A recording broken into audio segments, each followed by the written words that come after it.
ಯಾರು ಮಾತಾಡ್ಬೇಕ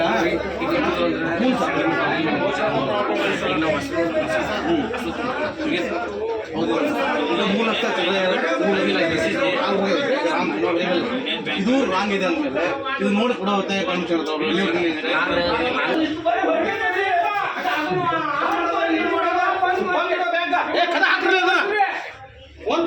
ಒಂದು ರೆಸ್ಪಾನ್ಸ್ ಐತೆ ನೀವು ರೈತರು ಮಾಡಿ ಗುದ್ದಾಡ್ತವೆ ಬರೀ ನೀವು ಅಡ್ಜಸ್ಟ್ ಮಾಡೋದು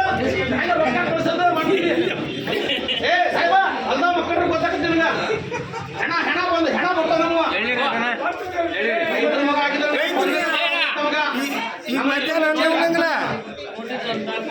ನೀವು ಸಹಿ ಮಾಡ್ರಿ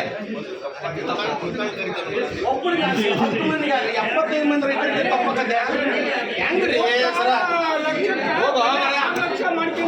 ರಿಜನ್ ಮಾಡಿ ಮನೆಗೆ ಹೋಗಿ 10 ಎಕರೆ ಅಂತ ಮಾಡೋಗ ರಾತ್ರಿ ನೀರು ರಸೀಲಿ ಗೊತ್ತಾಗತ್ತೆ ಅಲ್ಲಿ ಹಾವು ಹುಳ ರಾತ್ರಿ ನೀರು ರಸೀಲಿ ಗೊತ್ತಾಗತ್ತೆ ಹೊಲ ಎಲ್ಲರ ಹಿಡ್ಕೊಂಡು ನೀನು ಕಂತ ಮಾಡ್ಸಾಗತ್ತೆ ನಿನಗೆ ಗೊತ್ತಾಗತ್ತೆ ಪರಿಸ್ಥಿತಿ ಏನು ಅನ್ನೋದು ಒಬ್ಬಳ್ಯಾಗ ಕಳಿಸಿದ್ರು ನೀ ಕಣ್ಣು ಮುಚ್ಚಿನ ಸಹಿ ಮಾಡಿದ್ವಿ 3 ಲಕ್ಷ ರೂಪಾಯಿ ಐತಿ 13 ಲಕ್ಷ ಕಟ್ಟಂತಾರ ಊರು ಹಚ್ಚಿನ ಸಾಯ್ಬೇಕನವ ಇದಕ್ಕೆ ನೀವ ಹೊಣೆಗಾರ ನೀವು ಸಹಿ ಮಾಡಿರಲ್ಲ ನೀವ ಹೊಣೆಗಾರ ಹೆಚ್ಚಿನ ರೊಕ್ಕ ನೀವ ಕಟ್ಟರ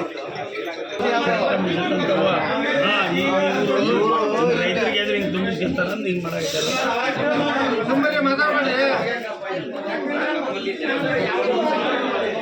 ಯೂನಿಯನ್ ಬ್ಯಾಂಕ್ದವರು NPS ಸಾಲದಿಂದ ಮುಕ್ತಿಗೊಳಿಸುವ ಸುವರ್ಣ ಅವಕಾಶ ಅಂತೇಳಿ ನಮ್ಮ ರೈತರಿಗೆ ಒಂದು ನೋಟಿಸ್ ಕೊಟ್ಟಾರ. ಇದರಲ್ಲಿ ಏನು ಹೇಳ್ಯಾರ ಅವರು, NPS ಸಾಲ ತೀರಿಸ್ಕೇರಿ OTS ಮಾಡಿಕೊಡ್ತೀವಿ, OTSಗೆ ಇಷ್ಟು ಅಮೌಂಟ್ ತುಂಬಬೇಕಂತೇಳಿ ನಮ್ಮ ಮನೆಗೆ ನೋಟಿಸ್ ಕಳಿಸ್ಯಾರ. ಈಗ ಇಲ್ಲಿ ಉದಾಹರಣೆ ನಮ್ಮದು 2 ಲಕ್ಷ ರೂಪಾಯಿ ಇದ್ರ ನೋಟಿಸ್ನಾಗ ಐತಿ, ಇಲ್ಲಿ ಬಂದ್ರೆ ಮತ್ತು 6 ಲಕ್ಷ ತುಂಬ್ರಿ 7 ಲಕ್ಷ ತುಂಬ್ರಿ ಅಂತೇಳಿ ರೈತರಿಗೆ ಮೋಸ ಮಾಡ್ತಾ ಇದ್ದಾರೆ. ಇವರು ಇದ್ರ ನಮ್ಗೆ ನೋಟಿಸ್ ಕೊಡ್ಬೇಕಾದ್ರೆ ಏನು ಹೇಳ್ಕೊಟ್ಟು ಬಂದಾರ ಅಂದ್ರೆ ಇದು ಇನ್ನೂ 10% 20% ಕಡಿಮೆ ಆಕೈತಿ, ಈಗ ಬಂದು ನೀವು ತುಂಬ್ಕೊಂಡು ಖುಲಾ ಮಾಡ್ಕೇರಿ ಅಂತ ಹೇಳಿದ್ರು. ಆ ಪ್ರಕಾರ ನಾವೆಲ್ಲ ರೈತರು ಬ್ಯಾಂಕಿಗೆ ಬಂದ್ರೆ ಇವ್ರು ಬ್ಯಾಂಕ್ನಲ್ಲಿ ಮೋಸ ಮಾಡ್ಲಿಕ್ಕಿದ್ದಾರೆ. ಈಗ ಇಲ್ಲಿ ಬ್ಯಾಂಕಿಗೆ ಬಂದಿಂದ 6 ಲಕ್ಷ ತುಂಬ್ರಿ 7 ಲಕ್ಷ ತುಂಬ್ರಿ ಅಂತಾರೆ. ಅಷ್ಟು ಕಡೆಯಿಂದ ನಮ್ಮ ಕಡೆ ತುಂಬಕ್ಕಾಗಲ್ಲ, ಯಾಕಂದ್ರೆ ಸತತವಾಗಿ ಬರಗಾಲಕ್ಕೆ ನಾವು ಗೊಂಜಾಳನ ಹಾಳಾಗ್ಯಾವು, ಕಬ್ಬಿಗೆ ಸರಿಯಾಗಿ ರೇಟ್ ಸಿಗಲಿಲ್ಲ, ಯಾವುದಕ್ಕೂ ನಮ್ಗೆ ಮಾಹಿತಿ ಇಲ್ಲದಕ್ಕೆ ದುಡ್ಡು ತುಂಬ ಭಾಳ ಕಷ್ಟ ಐತಿ. ಅಂಥ ಸಮಯದಲ್ಲಿ ಇವ್ರು ನೋಟಿಸ್ ಕಳಿಸ್ಯಾರ. ಈ ನೋಟಿಸ್ನಾಗ ಏನೈತಿ ಇದ್ರಾಗ ಇನ್ನೂ 10% 20% ಕಡಿಮೆ ಮಾಡ್ಕೊಂಡು ದುಡ್ಡು ತುಂಬಿಸಬೇಕು. ಈಗ ಇವ್ರು ಏನು ಹೇಳ್ತಾರೆ, ಅದು ತಪ್ಪು ನೆದರ್ ಚೂಕಾಗೈತಿ, ತಪ್ಪಾಗೈತಿ ಅಂತ ಹೇಳ್ತಾರೆ. ತಪ್ಪಾದ್ರೆ ಯಾರ್ದಾರು ಒಬ್ರದ್ದು ಇಬ್ಬರದ್ದು ಆಗಲಿ, ಈಗ 100 ಮಂದಿಗೆ ನೋಟಿಸ್ ಕೊಟ್ಟರೆ 100 ಮಂದಿಗೂ ಯಾಕೆ ತಪ್ಪಾಗವು? ಇದು ಬ್ಯಾಂಕ್ನ ಪೂರ್ತಿ ಮೋಸ ಐತಿ. ಈ ಮ್ಯಾನೇಜರು ಇವರು ಹೆಡ್ ಆಫೀಸರು ಎಲ್ಲರೂ ಕೂಡ ರೈತರಿಗೆ ಮೋಸ ಮಾಡಾಕತ್ತಾರ. ಇದನ್ನು ನಾವು ಧಿಕ್ಕಾರಕ್ಕೆ ಕೂಗ್ತೇವೆ. ಇದಕ್ಕೆ ಇವರು ನಮ್ಗೆ ಇವ್ರ ನೋಟಿಸ್ನಾಗ ಎಷ್ಟು ದುಡ್ಡು ಐತಿ ಅಷ್ಟು ದುಡ್ಡು ತುಂಬಿಸಬೇಕಂತೇಳಿ ನಿಮ್ಮ ಮೂಲಕ ಸರ್ಕಾರಕ್ಕೆ ಹಾಗೂ ಸಿದ್ದರಾಮಯ್ಯನವರು ಇದಕ್ಕೆ ಬ್ಯಾಂಕ್ನವರಿಗೆ ಕಡಿವಾಣ ಹಾಕ್ಬೇಕಂತೇಳಿ ಇದು ವಿನಂತಿ ಮಾಡ್ಕೊಂತೀವಿ. ಲೀಡ್ ಬ್ಯಾಂಕ್ ಮ್ಯಾನೇಜರಿಗೆ ಫೋನ್ ಮಾಡಿ 2 ತಾಸು ಆಯ್ತು, ಲೀಡ್ ಬ್ಯಾಂಕ್ ಮ್ಯಾನೇಜರ್ ಇಷ್ಟೊತ್ತಾದ್ರೂ ಇಲ್ಲಿ ಮಠ ಬಂದಿಲ್ಲ. ಇಲ್ಲಿ ಏನಾರ ಅನಾಹುತಗಳಾದ್ರೆ ಈ ಬ್ಯಾಂಕ್ ನಿರ್ವಹಣೆ ಅಂತ ನಿಮ್ಮ ಮುಖಾಂತರ ತಿಳಿಸ್ತಾ ಇದ್ದೇನೆ. ಅದ್ರಾಗ ಫಿಗರ್ ರಾಂಗ್ ಆಗಿತ್ತ. ನಾನು ಎಲ್ಲರಿಗೂ ಹೋಗಿ ಹೇಳಿದೆ ರೈತರಿಗೆ, ಇದು ಫಿಗರ್ ಅಲ್ಲ, ಇದು ರೀಸ್ಟ್ರಕ್ಚರ್ ಆಗಿದ್ದ ಅಮೌಂಟ್.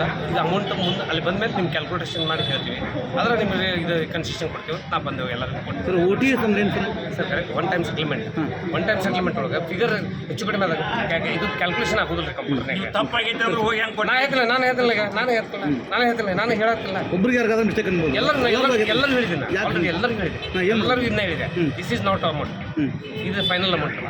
ಇದ್ರ ಅಮೌಂಟ್ ನಾವು ಅಲ್ಲಿ ಕ್ಯಾಲ್ಕುಲೇಷನ್ ಮಾಡಿ ಹೇಳ್ತೀವಿ. ಯಾಕಂದ್ರೆ ತಪ್ಪಾಗಿ ಬಂದೈತಿ. ಈಗ ಬಂದಿದ್ದನ್ನ ನಾ ಆಲ್ರೆಡಿ ಹೋಗ್ಬಿಟ್ಟೇನೆ ಹಳ್ಳಿ. ಮತ್ತೆ ಈಗ ಅಲ್ಲಿ ಏನು ಹೇಳಿ ಹೊಳ್ಳಿ ಬರಲಿ ಬ್ಯಾಟ್ರಿ ಕಳಿಸ್ತವ್ರು ಯಾರು ಸರ್ ನೋಟಿಸ್? ಕಳಿಸ್ತಾರೆ ರೀಸನಲ್ ಆಫೀಸ್.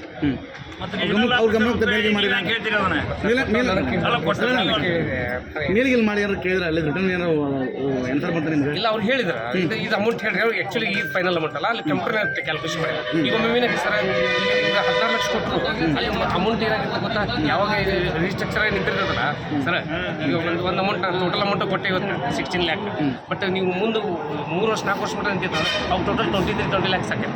ನೀವು ಅವಾಗ ಬಂದು ಹಂಗೆ ಕೇಳಿದ್ರೆ ನಂಗೆ 14 ಲಕ್ಷಕ್ಕೆ 23 ಯಾಕಂದ್ರೆ ಮತ್ತು ಅವಾಗಿಂದ ಬಂದಿರ್ತೈತಲ್ಲ ಸರ್. ಈಗ ಅವರು ಬ್ಯಾಂಕ್ ನೌಕರಿ ಕಲ್ತಿದ್ದೆ ಅಂದ್ರೆ ಬ್ಯಾಂಕ್ ಕೆಲಸ ಮಾಡ್ತಾರೆ, ಅವ್ರ ಕೆಲಸ ಮಾಡ್ತಲ್ಲ ಅವರು. ಹೌದಲ್ರಿ, ಮಿಸ್ಟೇಕ್ ಗೊತ್ತಾನೆ. ಈ ಕ್ಯಾಲ್ಕುಲೇಷನ್ ಅವ್ರಿಗೆ ಅರ್ಥ ಆಗ್ಬೇಕಲ್ರಿ ಪಾಪ.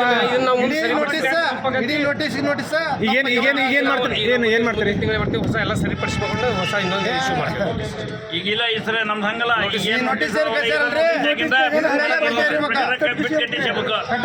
ಅವ್ರು ಕಟ್ಟಲ್ಲ ಅಂತಾರೆ, ಏನು ಮಾಡ್ತೀರಿ ಮತ್ತೆ? ಹೊಸ ನೋಟಿಸ್ ಬಂದ್ರೆ ನಾವು ಅದಕ್ಕೂ